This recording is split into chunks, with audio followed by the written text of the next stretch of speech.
بسم الله الرحمن الرحيم الحمد لله رب العالمين والصلاة والسلام على سيدنا محمد وأهل بيته الطيبين الطاهرين اللهم صل على محمد وآل محمد. So tafsir started to develop slowly. They started to put the tafsir in one book, and we witnessed during the time of Tabi'een, the systematic collection of the tafsir. Systematic, meaning from the first chapter till the last chapter. Systematic. And mostly when they started to scribe the tafsir, mostly they did the riwayah. What does the riwayah say about this verse? Which we call it what? Has a very famous. At-tafsiru bil, what type of tafsir? That depends on the riwayah. Not exactly. Not your istinbat, not what you understand.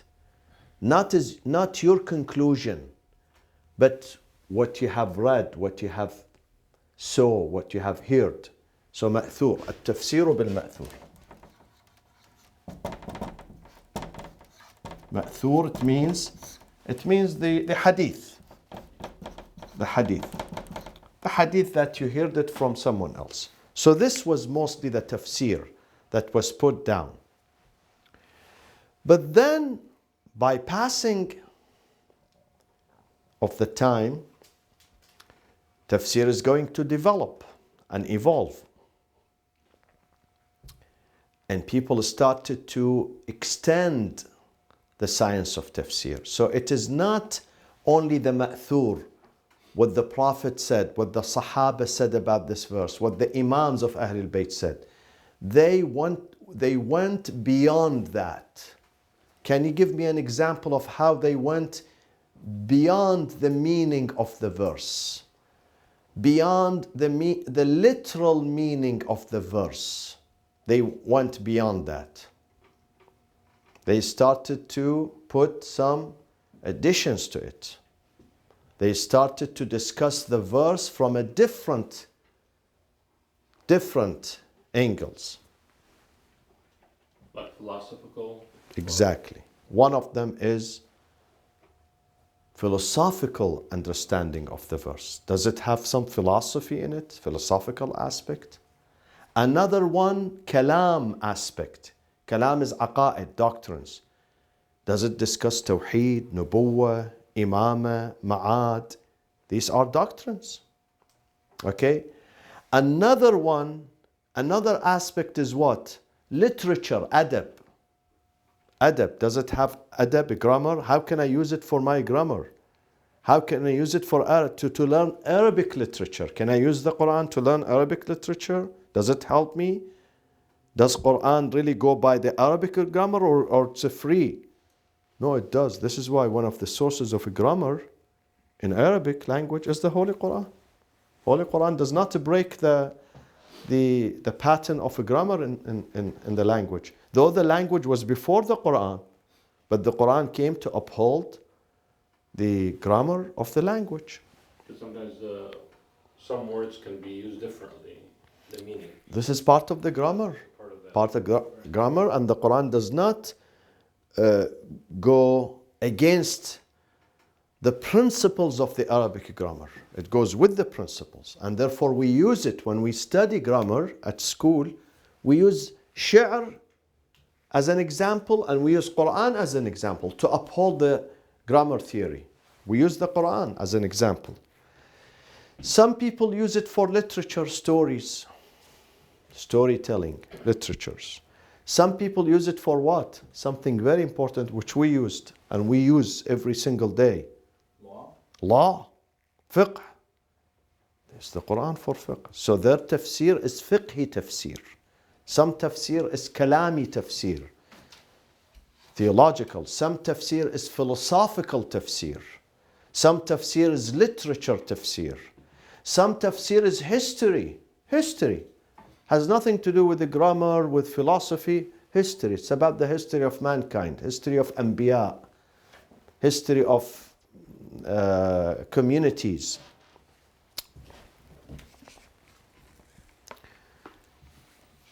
كل من برع في فن من فنون العلم والأدب يكاد يقتصر تفسيره على الفن الذي برع فيه. We have several mufassirin. I'm going to write them down. I'm going to mention the names. Write these names. This is their profession. Each one became a profession in one field. Each mufassir.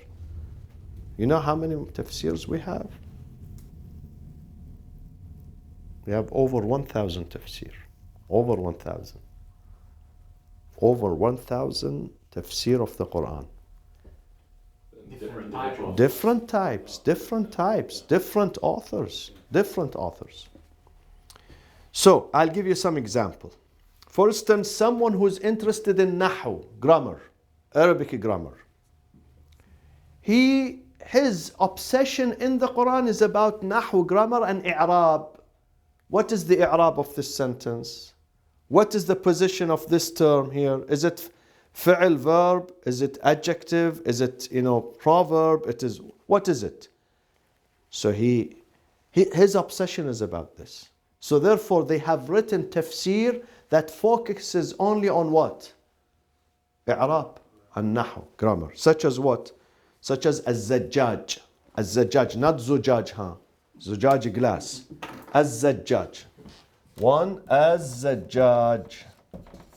Is that the name of a person? Yeah. His name. Tafsir al-Zajjaj. Okay? Or Al-Wahidi. Al-Wahidi. The name of his tafsir is Al-Basit. Al-Basit. Or the third one is Abu Hayyan. Abu Hayyan. And his tafsir is Al-Bahrul Muhit. These are examples of those who are expert in what? In language. In language and grammar. Okay? There are others who they focus on philosophy, hikmah and philosophy, ulum aqliya. They call it ulum aqliya, which means philosophy. Okay? And such as what? In this case, which tafsir that focuses on hikmah and philosophy? Okay? Al-Fakhr al-Razi. Fakhr al-Razi, Mafatih al-Ghayb. Mafatih al-Ghayb. The author is Al-Fakhr al-Razi. Then we come to others who discuss kalam. Kalam is aqidah, Kalam. Ilm al-Kalam. Ilm al-Kalam is ideology. Or you can say theology too. Theology. Or aqidah. In Arabic they say aqidah, or the dogma. And this is the work of Az-Zamakhshari in the Sunni tradition. Az-Zamakhshari. In the Shia tradition, Al-Tusi, Shaykh Al-Tusi. They focus in their tafsir, their focus is on ilm al-kalam, aqidah, theology. They extract the ayat, they focus on the ayat that discusses aqidah. So they support their case, their madhab, their school, their tradition. And we have things that they discuss history and stories, such as Tha'labi. There is Tafsir al-Tha'labi. Tha'labi discusses have you finished with this language? Shall I delete this? The one in the middle? Yes. Okay. So history, the tafsir that discusses history is al-Tha'labi. Tafsir al-Tha'labi. And then the other tafsir is Tafsir al-Khazin. Al-Khazin. These are names of the authors.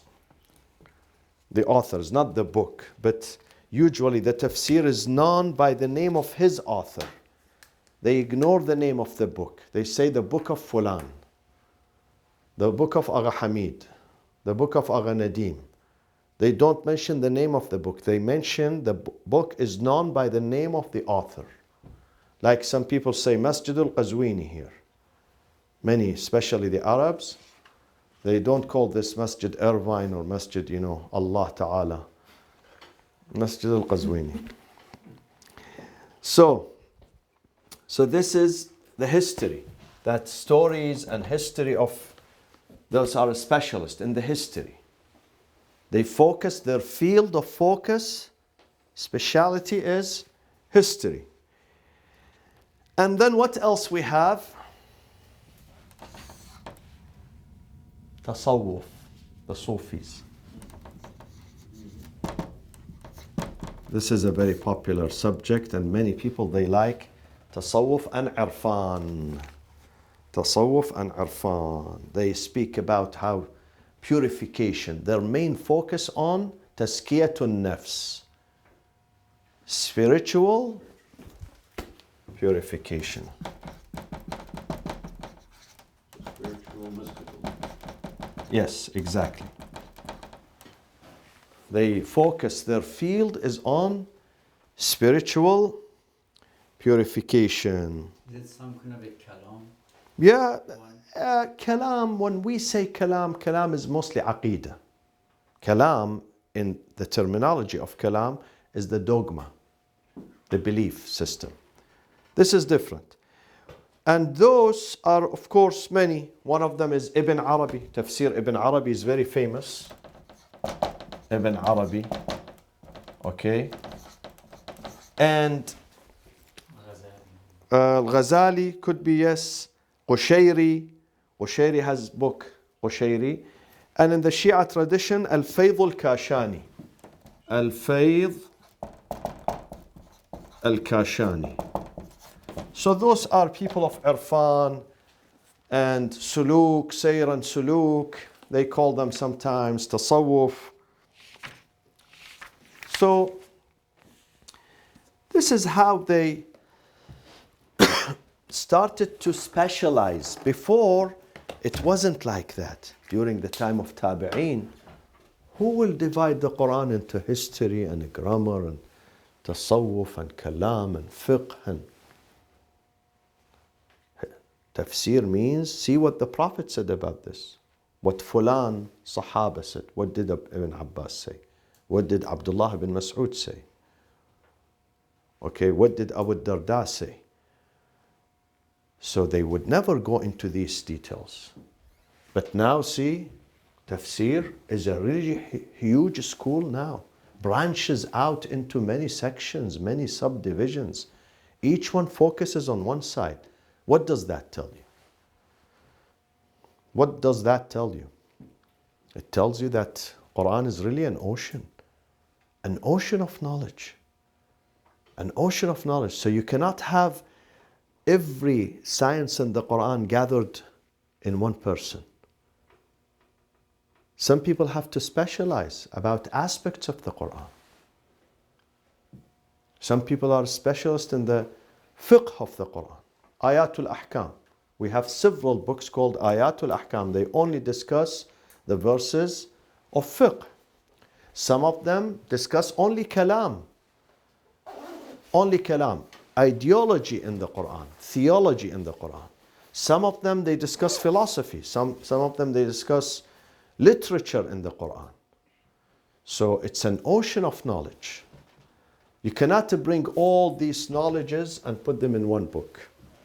It's impossible. Or one person can handle all these aspects. So those, they integrate each other. They integrate each other. So say, Even some of them are using the books of others. He is a mufassir, but he's not specialist in this field. So he uses the book of someone who's a specialist in this book. Yes. so when they do this kind of tafsir, do they pick and choose which ayahs? Like they don't do a tafsir of the entire Quran. I'm going to come to this soon, very soon. Very soon. In a few minutes, I'm going to address your question. To answer Dr. Umid Khudai's question, they had two main approaches to the tafsir. Two main approaches. One is a tafsir which is called al-ratib. What does al-ratib means? In order? In order. In order or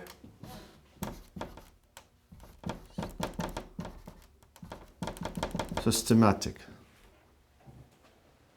Systematic, meaning that it is murattab, in order. From the beginning, you go from the first chapter, slowly you go through until you reach the last chapter. Tartib, in order, systematic. So it doesn't matter which subject comes first. You go in the order of the Quran. In the order of the Quran. You have no preference. You take the Quran from the beginning, and as you go, you explain. You do the tafsir. But then another school emerged, which is not the school that prefers this way, that you go in order. Another school emerged that at-tafsir al-mawdu'i. Second, al-mawdu'i. Mawdu'i is what? Subject. Depending on the subject. Depends on subjects of the Quran. Quran has many subjects. So what is the area of my focus? It's like traveling in the Pacific Ocean. Where do you want to go? Someone says, I want to go to the Pacific Ocean. Where is the Pacific Ocean? Is 2/3 of the earth. Where exactly? Tell me. You have to pinpoint an area, otherwise you get lost. You have to say, I'm going to the North Pacific Ocean, South Pacific Ocean. I'm going to this island. I'm going to that island. You have to mention, you have to focus on one area. Otherwise you get lost. It's a huge. So the Quran, you have to focus on one subject, and that is at-tafsir al-mawdu'i.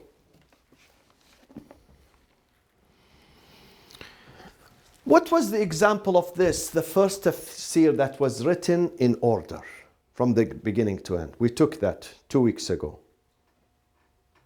Who was the first one who put it in a book? Mujahid, exactly. That was the example of this. He didn't care about subjects. He took the ayat. First of all, his tafsir is ma'thur, whatever he heard from Ibn Abbas, not whatever he analyzed. This is number one. Number two, he did it systematically. He didn't tamper with that. Later on, as Islam developed, the need for knowledge developed, the schools of tafsir expanded, then they started to specialize in specific areas.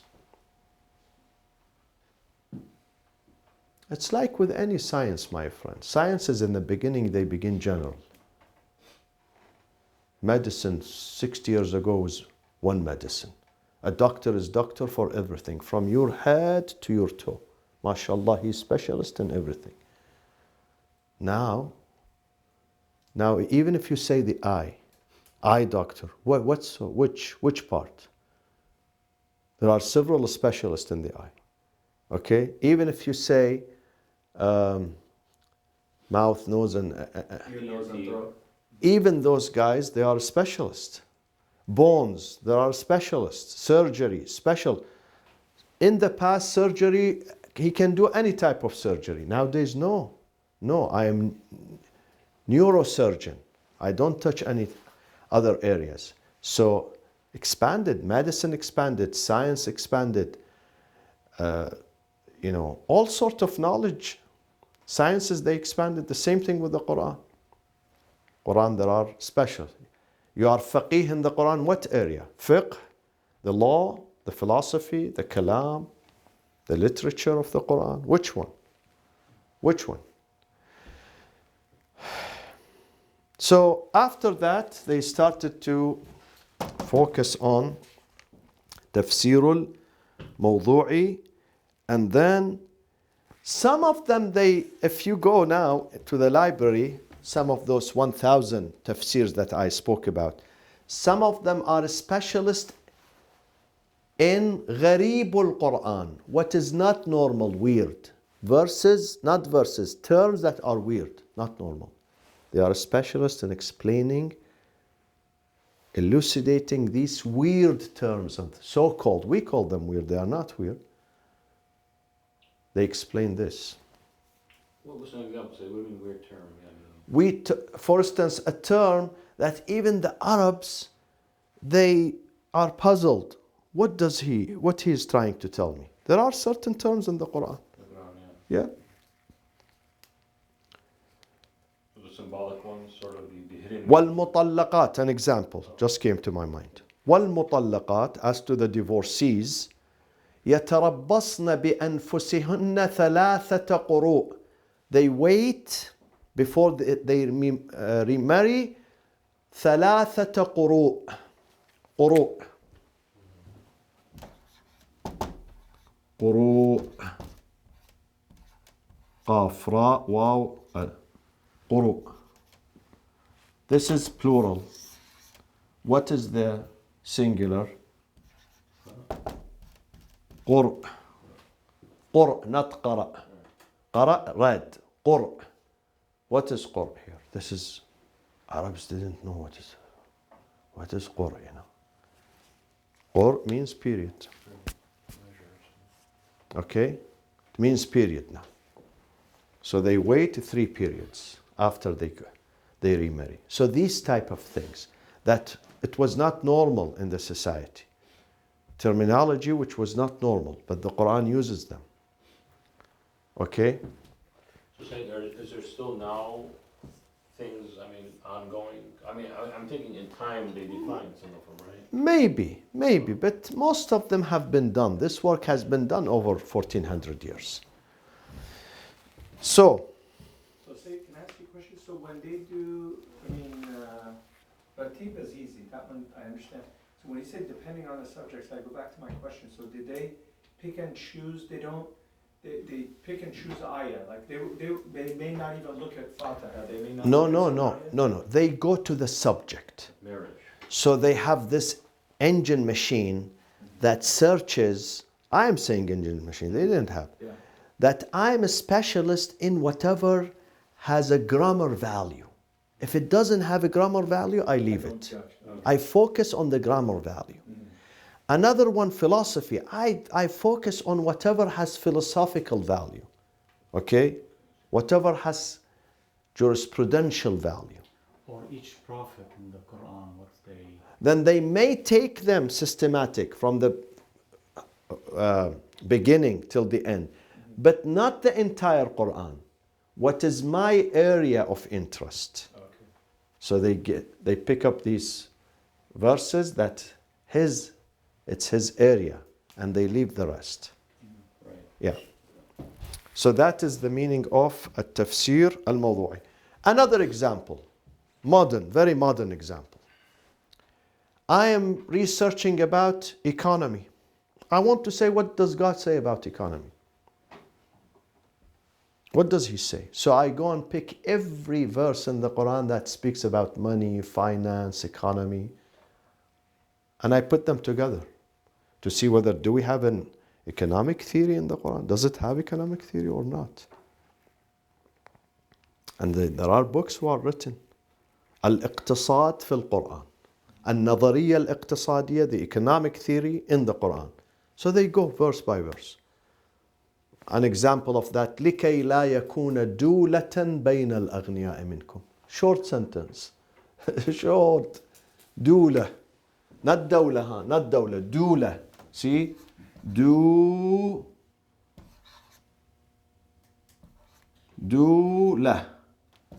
Do. Wow. La. Dula. Not dawla.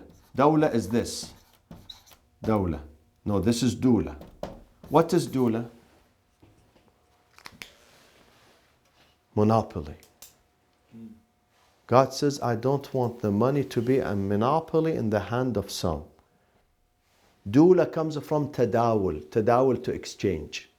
I don't want only three people in this city, they exchange the money between them. I want the rest of the society to use this money. Don't do monopoly. Islam is against monopoly.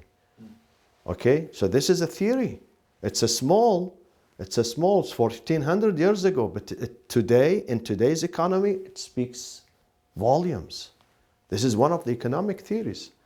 So this guy comes and he searches the Quran. Another one, he's interested about family values in the Quran. Where does he speak about family? Does Quran speak about family? A third person comes about women in the Quran. Does he speak about women? Who are they? What did he say about women? Another one speaks about marriage in the Quran. Another one about today, before I came up to the class, a lady called me from another state. She wants to convert to Islam. She is not Muslim. She said, I want to ask you about human rights in Islam. Does animals have rights in Islam? Animal rights or human rights? Sorry, animal rights. Does they have rights in Islam? I said to her, in the Quran, yes, but in reality, no. Even humans don't have rights. But in the Quran, yes. Quran, Hadith, of course, definitely. They have a lot of rights. They are not human beings, animals, but still they are creatures. God created them. God wants us to be merciful to them, kind to them, to respect them, to feed them, to care about them. This is, and the Hadith, we have stories that the Prophet, there was a cat living in the house of the Prophet. They provide her drink, food. So someone focuses on human rights in Islam. Another one comes animal rights. Oh, this mawdu'i, tafsir mawdu'i is plenty. If you go and just click on Google, التفسير الموضوعي في القرآن, you have hundreds of titles. Usury in the Quran. What does he say about usury? Neighbors in the Quran. International relationships in the Quran. So all these this is more useful than that one. That one is good. But this one, you focus on one area. You understand. If you are a researcher, you are more interested with this one. This type of tafsir.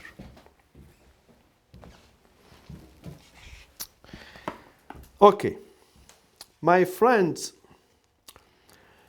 we said in the past, if you remember, that the tafsir, the way we understand the Quran, this one, the two tartibi and mawdu'i, the way we write the tafsir. But what are the ways we do tafsir? What are the ways we approach the Quran? Also, there are two ways. What are they? Two main ways of approaching the Quran. Two main ways. One of them is, number one is naqli. Not nuqli, huh? Naqli is what? Another way of saying, you said it earlier, ma'thur. No, ma'thur. Ma'thur. It means depending on what? Help me, on what? Tradition. Depending on tradition. I stick to the tradition. I don't dare to write something which has no background, nobody said anything about it. I try to find a hadith, riwayah, from a trustworthy sahabi, from an imam, from the prophet, from a trustworthy source. So I write my tafsir only, and I stick to this school, to this tradition, to this approach of naql. Because Quran is important, and I don't take the risk.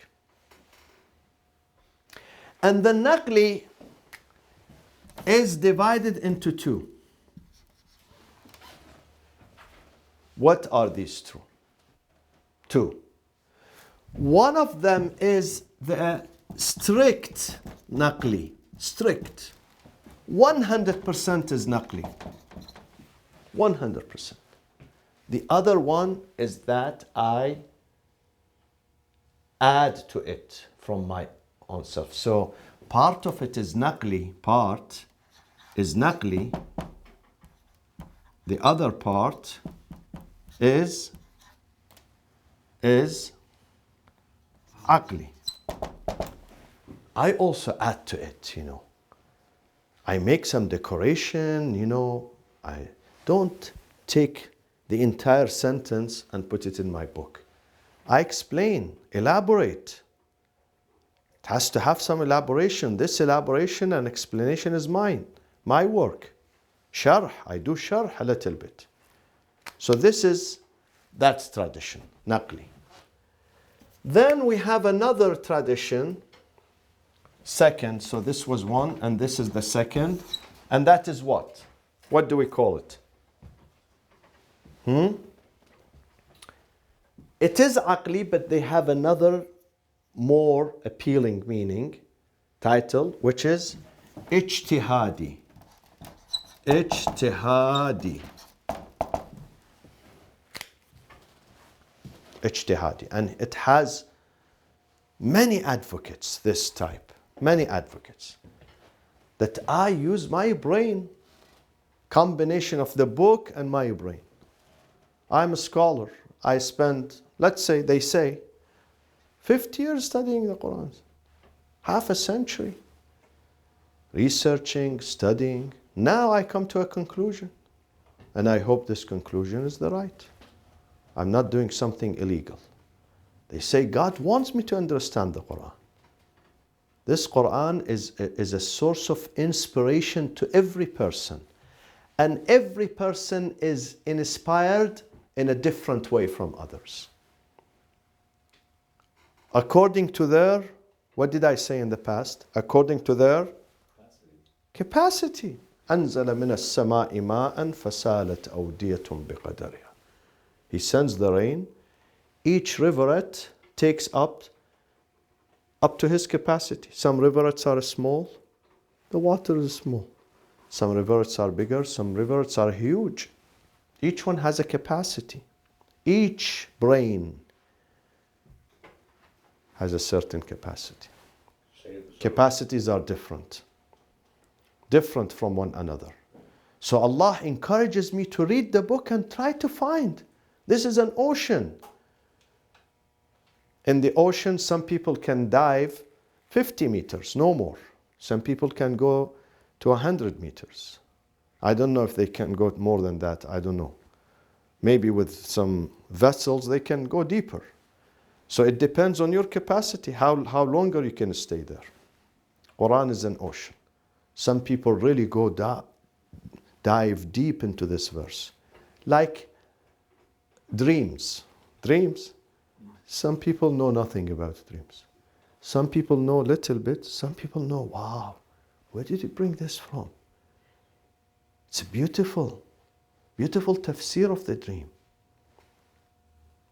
This is the sharpness of his mind, intelligence. This is his IQ. So those people, they say, Allah says, this is tadabbur. أفلا يتدبرون القرآن. In many places he says, I want you to reflect, study, you will find new things. Believe me, trust me, this Quran is a treasure. Spend time on the Quran, clear your soul, ask Allah's guidance, He will show you ways. So they use this, they put it in their books. And this is nothing wrong with that. As long as they play by the rules. Not an outsider, someone who doesn't understand Arabic. He doesn't understand even grammar. He doesn't even read the Quran properly. He wants to teach me what is in this book. No, that is unacceptable. Yes, someone who really studied and then I can trust him. And I said this many times. It's like medicine and doctors.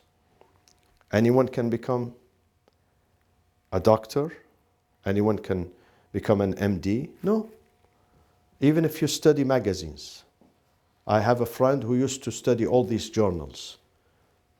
Whatever survey, study comes out, research comes out, he would but does that entitle him to become a medical doctor? No, he didn't go to the lab. He's only reading on paper. It's different. So here we have the naqli and the ijtihadi.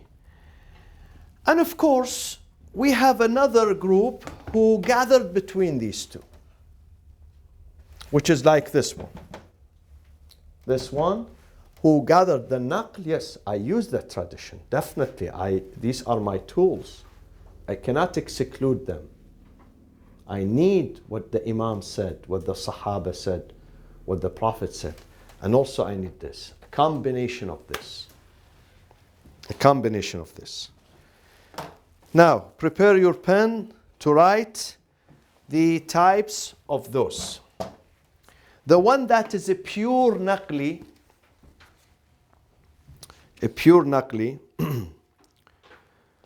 is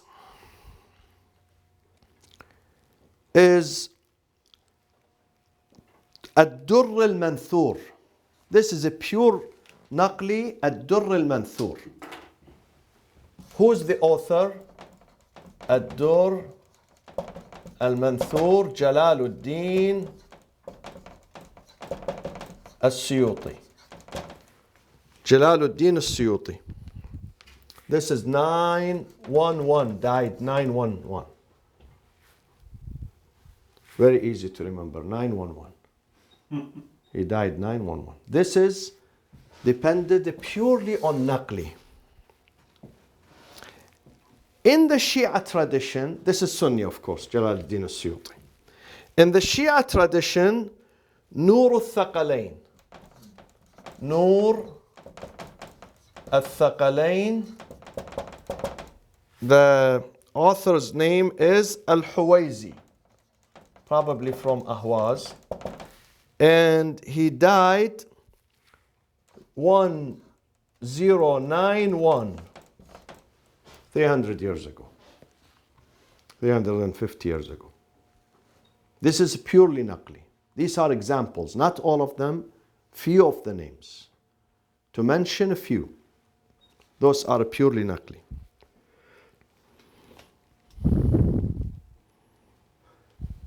Of course, his colleague here is Bahrani. Said Hashim al-Bahrani. Said Hashim al-Bahrani, he has the Burhan. If you hear about the Burhan, في تفسير القرآن, Sayyid Hashim al-Bahrani. And he died, Said Hashim Bahrani died 1109. And those two, Huwayzi and Bahrani, they strictly put the tafsir of Ahlul Bayt, what the Imams said about the Quran. So if you want to know the opinions of the Imams of Ahlul Bayt, these are the two sources. This guy, he puts Ahlul Bayt plus the Sahaba, of course. Those are purely naqli. Some of them are this, naqli and aqli. He uses the naql mostly, but also he elaborates and expands. Who's this? This is, we spoke about him, is At-Tabari. Muhammad ibn Jarir At-Tabari. I mentioned his story last time. Died 310 in Baghdad.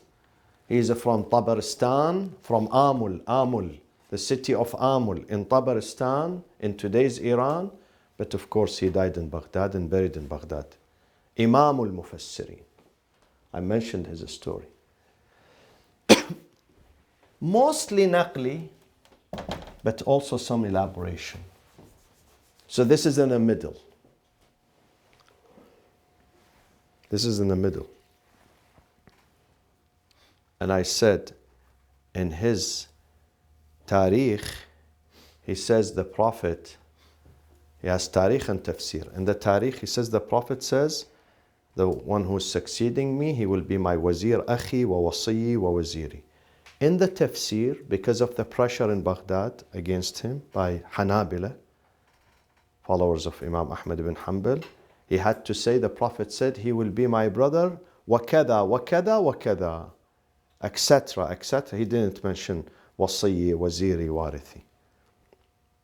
And he was under house arrest until he died because they accused him of being Shia. Any sympathy to Ahlul Bayt at that time. Even now, any journalist in Muslim countries, any journalist says anything, ta'atuf, sympathy, even with Iran, politically, you are Shia.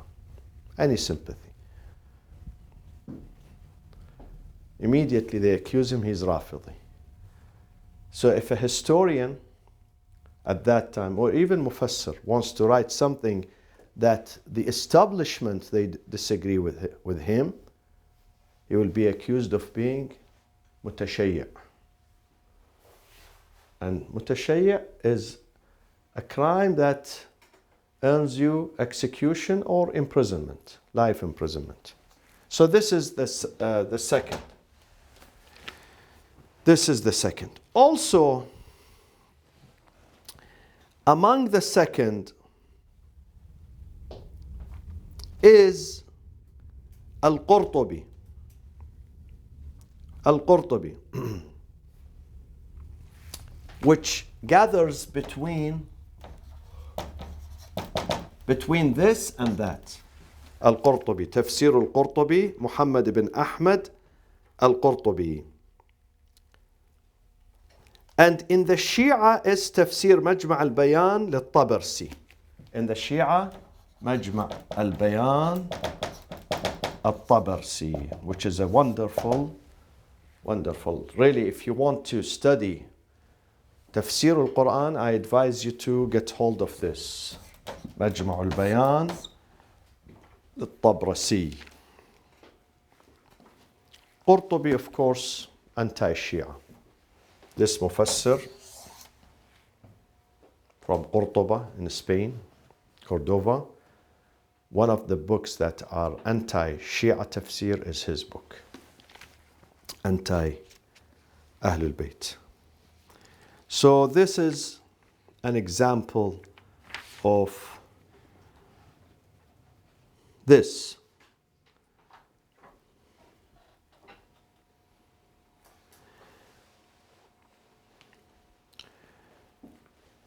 There is no example of pure ijtihadi. If they want to put a pure ijtihadi, they give these.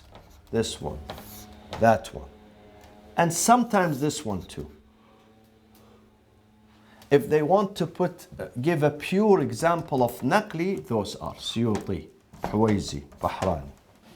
This one is in the middle. Tabari, they say exactly in the middle between this. Those guys, they do riwayat, but mostly they do ijtihad in their tafsir. Ijtihadi. They lean towards the ijtihadi. Okay? There is no one can uses the Quran with no ijtihad, with no ma'thur. Impossible. You cannot find a tafsir from A to Z who doesn't depend on naql, on ma'thur. Nothing. Maybe in the future we will find some. But so far, they have to use the ma'thur. Doesn't that add credibility to it too? Definitely. Without it, you're not credible. Definitely it adds credibility. He has to support his argument with the hadith. With what the Sahaba said about this. So far, nobody was able to break free completely from the tradition and said, this is my ijtihad. We saw with some people here in California. They wrote some tafsir or they give classes here and there, we don't mention names, of their own ijtihad. They don't, relate to fulan, they don't relate to Sahaba or to the... This is their own. Allah, mashallah, does wahi to them, revelation, and they give back to the community. But these are not, of course, legitimate sources. Nobody cares about such. We are speaking about the legitimate traditions. Yeah. Definitely, this is, you must use, yes, you use your brain, but there is a prophet before you who said things about these, especially the controversial ones. It's not left without explanation. It's not left. The controversial verses in the Quran, there was an answer mentioned to clear this controversy, not to keep it confusing in the minds of people. So you must need, it's like an economist. He cannot break free from famous, economists of the past. Maybe he modifies, but somehow he relates to them. He relates to them because they are the founders of this tradition. Yes. Okay, sorry, so just so I understand, I thought automatically, and luckily, you have to use that to become ijtihadi. I think you just mentioned, I know it's part of it, yeah. I thought, because you need to start somewhere. Yeah. But ijtihadi, we can't use examples of like, these are major examples. What about like Baraja? They use ijtihad. No. That No. also ijtihad. Ijtihad, that one is in the fiqh. Right, This one is in the whole tafsir. okay. Tafsir of the Quran. The Quran was interpreted by the Prophet, simplified by the Prophet, presented by the Prophet. إن علينا جمعه وقرآنه فإذا قرأناه فاتبع قرآنه ثم after that إن علينا بيانه. It is also upon us to make it bayan for you, to make it easy for you. Right. So definitely the Prophet said everything about the Quran. Right. So the one who wants to say no to the Prophet, it's my understanding this is something very dangerous he's doing. You must use what the Prophet said. So it cannot be 100% ijtihadi. Yes, in some areas that needs elaboration, or it needs, Missing. no, not missing. It needs making it up to date. For instance, we are facing a situation now, during the time of the Prophet did not exist. So I am trying to make it up to date today, modernizing it, making it relevant to my day, then I use the ijtihad. Okay? But not that I'm creating altogether a new theory altogether. No. I'm stretching that law to my time, applying it to my time. This is ijtihad. Was everything in the Quran tafsir, could it be applied to that time, or was there anything in the Quran that was meant to be applied for later? Maybe for later. Who knows? We don't know, yeah. Yeah, maybe some verses that we still don't know. They look, sometimes they look not normal to this time. Still, people are puzzled. What does God want to say? They give some opinions. Maybe in the future they're going. Maybe. So that would be ijtihad. Yes. It's not based on. Yes. Yeah. ma'thur. Isn't there an ayah that Imam Jafar Sadiq had said in his hadith that only the people at the end of times will understand this ayah? Not that. It becomes manifest for them. They find the proof of it. Now they understand it now, they read it, but they don't see the manifestation of it. At the end of the time, they're going to see the manifestation clear before them. It's like Imam al-Mahdi. We read about it, but we don't see the manifestation now. At the end of the time, we will see, well, this is true. The ayah now materialized now. Now materialized, now manifested itself. This is what he meant. Not the understanding. The understanding is something and the manifestation is something else. وصلى الله وسلم على سيدنا محمد وأهل بيته الطيبين الطاهرين.